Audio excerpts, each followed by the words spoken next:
हिमाचल प्रदेश सचिवालय में आयोजित एक कार्यक्रम के दौरान महिला प्रतिनिधित्व व सम्मान का मुद्दा एक बार फिर चर्चा में आ गया। उद्योग मंत्री हर्षवर्धन चौहान ने महिला आरक्षण सहित कई मुद्दों को लेकर भारतीय जनता पार्टी भाजपा पर निशाना साधा। कार्यक्रम में बोलते हुए मंत्री हर्षवर्धन चौहान ने कहा कि महिलाओं को राजनीतिक रूप से सशक्त बनाने की दिशा में भारतीय राष्ट्रीय कांग्रेस ने लंबे समय से प्रयास किए हैं। उन्होंने दावा किया कि कांग्रेस ने वर्ष 1997 में लोकसभा में महिला आरक्षण बिल पेश करने की पहल की थी और बाद के वर्षों में भी इसे आगे बढ़ाने की कोशिश की थी। उन्होंने भाजपा पर आरोप लगाते हुए कहा कि महिला सशक्तिकरण के मुद्दे पर केंद्र सरकार केवल घोषणाएं कर रही है, जबकि जमीनी स्तर पर ठोस बदलाव देखने को नहीं मिल रही है। भारतीय जनता पार्टी पूरे हिंदुस्तान में, विशेष करके हिमाचल प्रदेश में जो ये ड्रामा कर रही है, नौटंकी कर रही है और ऐसा इम्प्रेशन देने की कोशिश कर रहे हैं कि महिलाओं के लिए इनसे ज़्यादा शुभचिंतक कोई भी नहीं है। मैं इनको याद दिलाना चाहता हूँ कि कांग्रेस पार्टी ने सबसे पहले लोकसभा में महिला आरक्षण बिल 1997 में इंट्रोड्यूस किया था और उस वक्त भारतीय जनता पार्टी ने उसका विरोध किया था।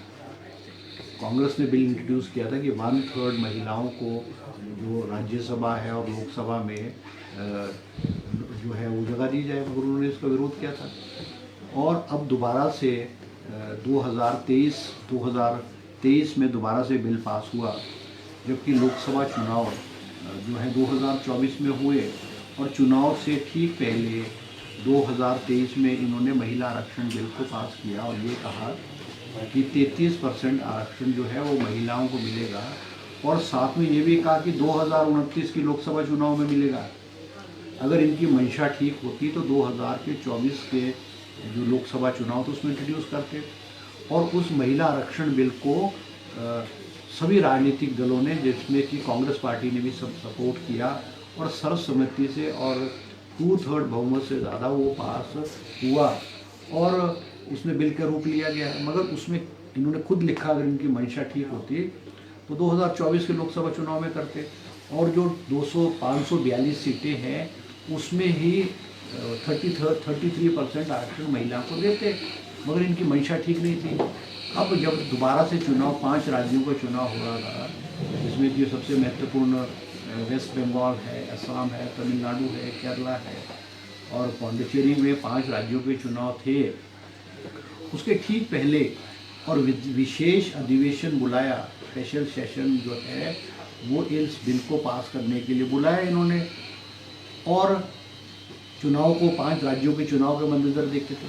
बीजेपी को अपने आप में पता था कि इनके पास जो है लोकसभा में 2/3 बहुमत नहीं था, उसके बावजूद भी इन्होंने बिल को इंट्रोड्यूस किया और ये कह करके कि नंबर 1 पहले जो 2023 में बिल पास हुआ तो उसमें कहा था कि 2026-27 में जो सेंसस होगा उस आधार पे जो है वो महिलाओं को आरक्षण दिया जाएगा।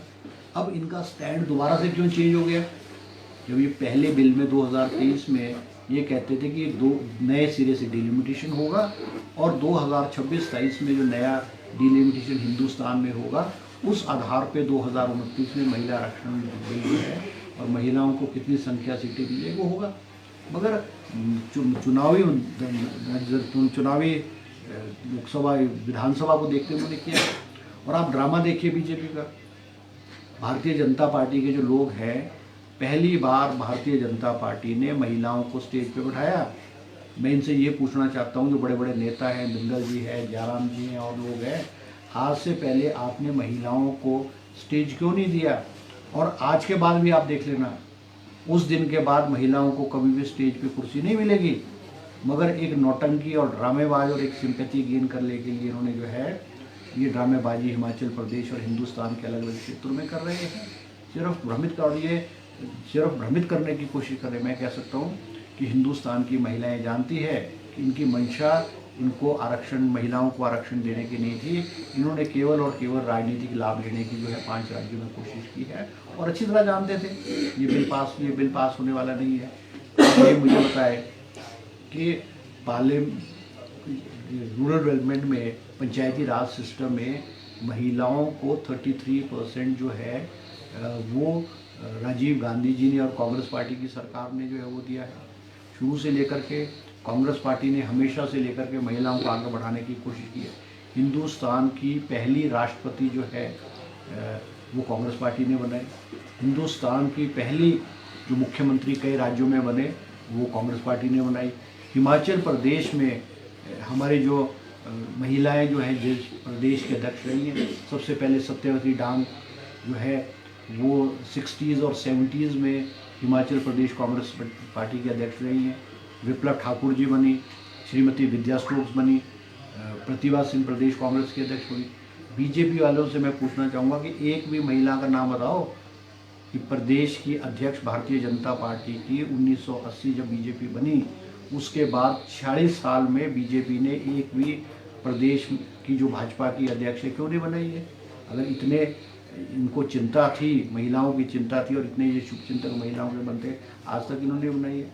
इन्होंने हमने हमेशा से लेकर के जो है, चाहे वो मंत्री के रूप में, चाहे विधायक के रूप में, चाहे किसी और रूप में महिलाओं को लाने की कोशिश की है। तो ये सिर्फ एक नौटंकी और ड्रामा है भारतीय जनता पार्टी।